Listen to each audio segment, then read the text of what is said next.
நல்லதா? ஸ்டிக்கர் பொட்டு வைப்பது நல்லதா? நாகரீக மோகத்துல நிகழும் தவறுகள்ல இதுவும் ஒண்ணுன்னு சொல்லலாங்க. சுமங்கலி பெண்கள் நெற்றியிலும் உச்சியிலும் வைத்து கொள்ளும் குங்குமத்துல மகிழ்ந்து இருப்பதாக மகாலட்சுமி சொல்றாங்க. குங்குமம் தான் எப்போதுமே உயர்ந்ததுங்க. பொட்டு வைத்துக் கொள்வதையே நாகரிக குறைவா சில சகோதரர்கள் கருதும் சூழல்ல ஸ்டிக்கராவது வைத்துக் கொள்கிறார்களே என்று அற்ப சந்தோஷப்பட்டு கொண்டிருக்கிறோம். நெற்றியில குங்குமம் அணியும் போது தீய சக்திகள் விலகும் அப்படிங்கிறது உண்மைங்க. அதுலேயுமே இரு புருவங்களுக்கிடையில் குங்குமம் வச்சோம்னா அவங்கள யாருமே அவ்வளவு எளிதில் வசியம் செய்யவே முடியாது.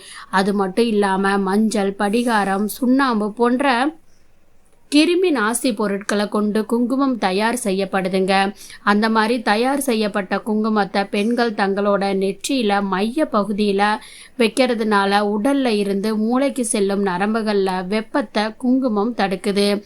அது மட்டும் இல்லாம குங்குமத்தின் மேல சூரிய ஒளிப்படும் போது குங்குமத்தில் உள்ள மூலிகை தன்மையும் சூரிய சக்தியிலிருந்து வெளிப்படும்.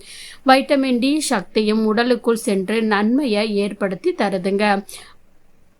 அதே போல் மன அமைதி, மங்களகரமான தோற்றம், உடல் நலத்தையும் தருவதனால பெண்கள் நெற்றியில குங்குமம் அணிவது நல்லது.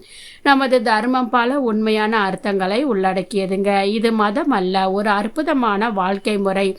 இதுதாங்க சனாதன தர்மம் அப்படின்னு சொல்லப்படுதுங்க.